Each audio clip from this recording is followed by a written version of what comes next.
Dan untuk membahas terkait dengan kasus ini lebih lanjut lagi, sudah bergabung bersama kami secara virtual Ketua Panwasrapon ke-21 Aceh Sumut 2024, Bapak Maijen TNI Purnawirawan Suwarno.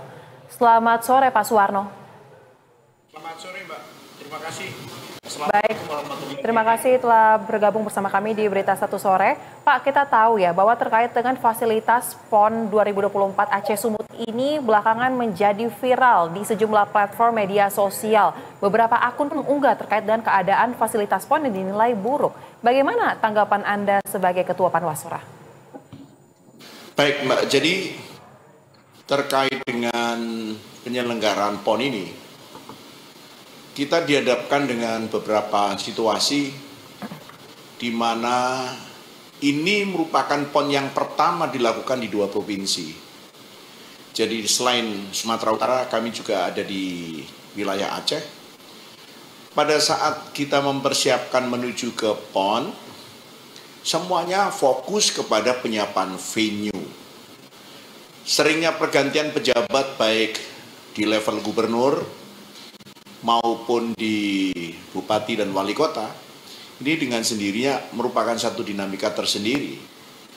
Yang kami pahami khusus untuk di Sumatera Utara, itu yang dibangun oleh PUPR itu ada 2. Satu adalah kaitannya dengan stadion di kompleks Desa Sena, yang satu kompleks dengan lapangan yang digunakan untuk volley indoor.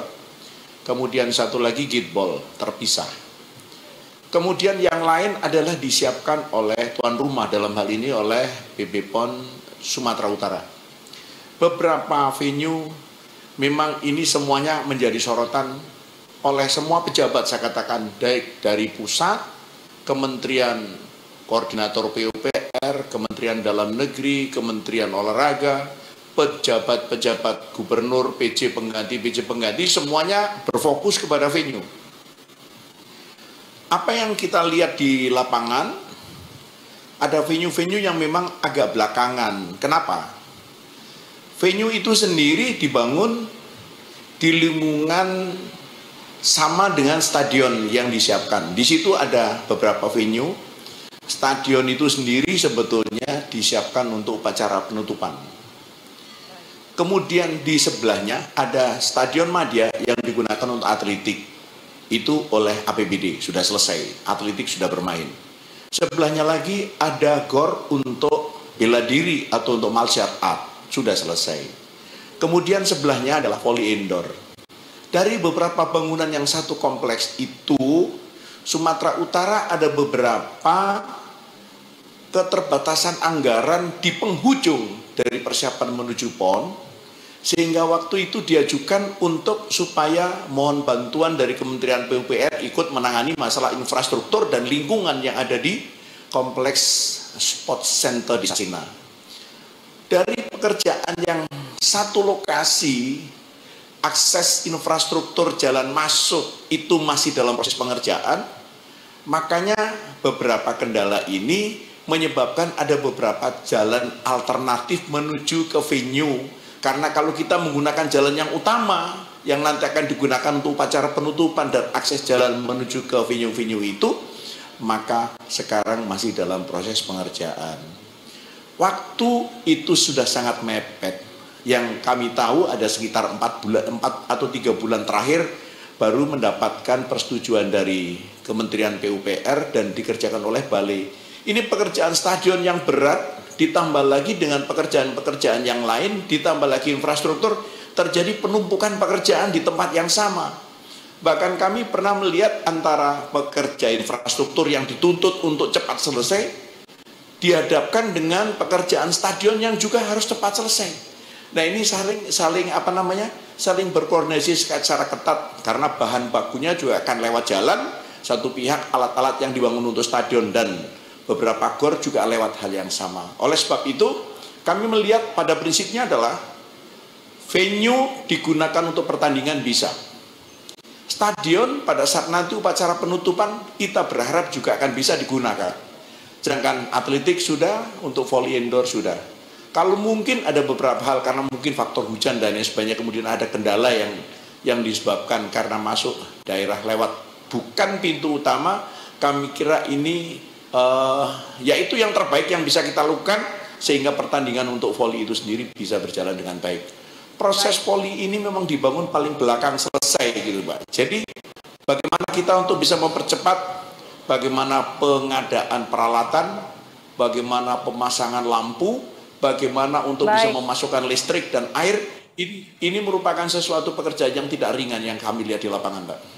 Baik, memang yang saat ini disorotkan terkait dengan fasilitas tempat voli indoor ini ya Pak ya. Namun para atlet juga mengeluhkan terkait dengan fasilitas PON 2024 yang lainnya. Nah, menjadi pertanyaan apakah dalam tahap perencanaan kemudian eksekusi ini bagaimana sebenarnya hasil yang diperoleh oleh tim Panwasra? Apakah ada evaluasi berkala dan juga survei untuk melihat sebenarnya ini jauh dari target atau sudah mendekati target, dan apa solusinya ketika ternyata banyak dinamika yang juga mencampuri terkait dengan hasil akhirnya?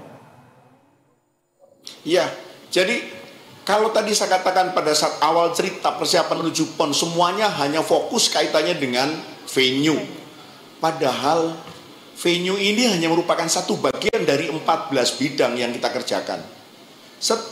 Setelah venue, maka kita berbicara pelatan. Peralatan yang dikerjakan oleh 2 PB baik Aceh maupun Sumut, dua-duanya mungkin sudah koordinasi sepakat untuk menunggu dukungan definitif yang diberikan oleh APBN sebanyak 15 cabur di Aceh, 15 cabur di Sumatera Utara. Dan ini waktunya sangat-sangat mepet karena baru sekitar bulan Juni itu baru ada angka definitif, sehingga proses pengadaan peralatan ini juga dikejar oleh waktu.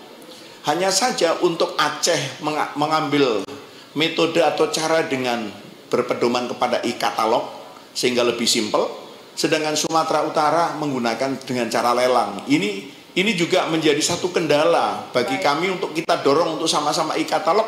Untuk Sumatera Utara mereka mengatakan kami akan memilih cara lelang.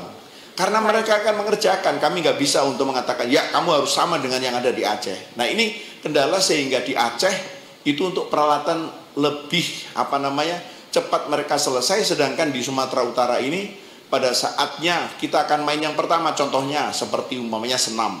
Senam itu sudah menjelang mau persiapan untuk memasang, masih tergopoh-gopoh sampai dengan terakhir akhirnya terjadilah pekerjaan-pekerjaan. Inilah kira-kira kaitannya dengan peralatan, sedangkan di luar dari peralatan pertandingan kita juga perlu overlay, Mbak. Nah, overlay ini yang kadang-kadang masih kita temukan agak lambat di lapangan.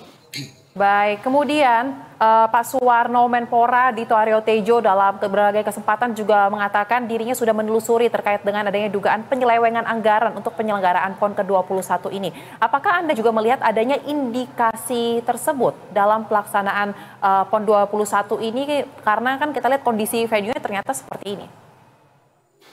Ya, kalau berbicara tentang penyelewengan anggaran, kami tidak memfokuskan ke sana, Mbak. Kami hanya berpikir sekarang agar PON ini bisa berjalan sesuai dengan kami rencanakan, sehingga pertandingan demi pertandingan cabang per cabang itu akan bisa dilaksanakan. Jadi kami akan mendorong PB PON itu kaitannya dengan peralatan harus siap semuanya, overlay juga akan bisa dilakukan, pelayanan akomodasi, pelayanan transportasi dan pelayanan konsumsi, dan serta kesehatan dan pengamanan akan bisa kita atur. Kami sibuk untuk mengurus itu. Kalau kaitannya dengan penyelewangan dan lain sebagainya, mungkin yang tahu adalah PB PON atau mungkin dari bidang-bidang yang lain yang terkait. Kami hanya fokus sementara ini ya, untuk bagaimana agar pertandingan bisa berjalan dengan baik. Untuk mencapai tujuan yang diharapkan, yaitu tujuan untuk prestasinya maksimum, tujuan penyelenggaraan bisa berjalan, dan lain sebagainya. Baik, terima kasih Majen TNI Purnawirawan Suwarno, Ketua Panwasra PON ke-21 Aceh Sumatera Utara, berbagi pandangan bersama kami di Berita Satu Sore. Salam sehat. Selamat sore, terima kasih Mbak.